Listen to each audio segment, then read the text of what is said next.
Hari ulang tahun adalah momen yang ditunggu-tunggu banyak orang. Karena perayaan ulang tahun identik dengan pesta, kado, dan makanan enak. Belum lagi ucapan selamat dan doa-doa yang diberikan dari orang-orang terdekat. Lalu bagaimana Islam memandang perayaan ulang tahun ini? Perlu diingat, sebagai umat Nabi Muhammad SAW, hendaklah kita menjadikan petunjuk beliau sebagai sebaik-baik petunjuk yang berusaha kita amalkan dalam kehidupan kita sehari-hari. Berkaitan dengan perayaan ulang tahun, perayaan tersebut tidak terlepas dari dua kemungkinan berikut ini. Kemungkinan pertama, menganggap perayaan ulang tahun sebagai bentuk ibadah dalam rangka mendekatkan diri kepada Allah Ta'ala.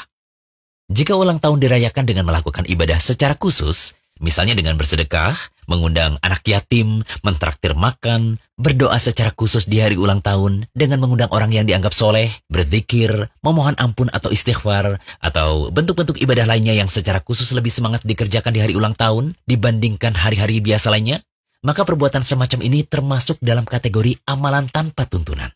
Karena berarti mengada-adakan ibadah yang tidak pernah diajarkan oleh Nabi SAW. Nabi SAW dan para sahabatnya tidak pernah mengajarkan dan mencontohkan untuk mengkhususkan ibadah apapun dalam rangka memuliakan, memperingati, dan mengagungkan hari lahir. Ya, 63 tahun Nabi SAW hidup di dunia ini, tetapi tak pernah ada riwayat yang menjelaskan beliau merayakan hari ulang tahunnya. Kemungkinan kedua, jika perayaan ulang tahun ini dimaksudkan tidak dalam rangka ibadah, melainkan hanya tradisi, kebiasaan, adat, atau mungkin sekedar have fun saja, maka kategori kemungkinan kedua ini masuk ke dalam bahasan tasyabuh.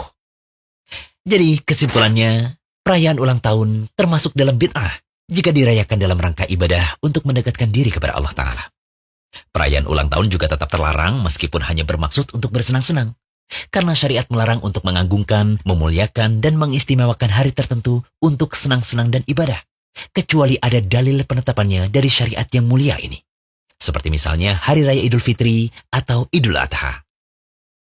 Selain itu, merayakan ulang tahun akan menjerumuskan seseorang ke dalam tasyabuh terhadap orang kafir, yaitu perbuatan menyerupai mereka dalam tingkah laku dan karakter yang menjadi ciri khas seorang kafir. Termasuk ciri khas orang kafir dalam hal ini adalah membuat-buat berbagai macam id atau perayaan yang tidak ada asal-usulnya dalam agama mereka. Lantas bagaimana hukum ucapan Barakallahu fi umrik saat ulang tahun? Begini, saat ulang tahun diungkapkan atau dirayakan dengan doa Barakallahu fi umrik, semoga Allah memberkahi umurmu, itu kira-kira lebih kental nilai mubahnya atau ibadahnya? Tentu nilai ibadahnya dong, karena nuansa Islami dan semua muslim paham bahwa doa adalah ibadah. Sehingga lengkaplah keburukan pada ulang tahun yang diyakini lebih Islami ini.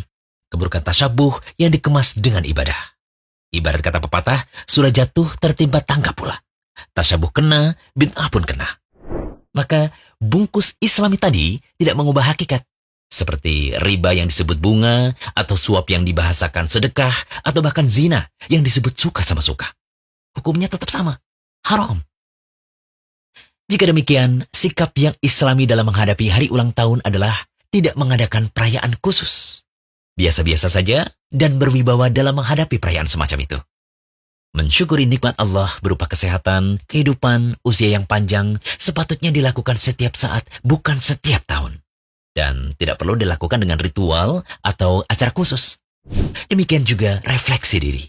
Mengoreksi apa yang kurang dan apa yang perlu ditingkatkan dari diri kita selayaknya menjadi renungan harian setiap muslim, bukan renungan tahunan. Benarlah kata Al-Hasan Al-Basri, seorang tabi'in terkemuka yang menasihati kita agar bisa merenungkan bahwa semakin bertambah tahun, semakin bertambah hari, itu berarti berkurangnya umur kita setiap saat.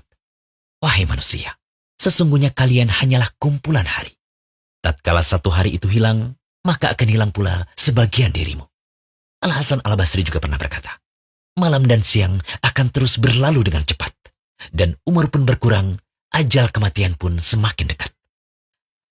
Semoga pembahasan ini bisa menjadi renungan kita bersama, dan bisa menyadarkan banyak orang bahwa hakikat bertambahnya umur bukanlah untuk dirayakan, tetapi momentum untuk muhasabah diri karena umur yang semakin berkurang.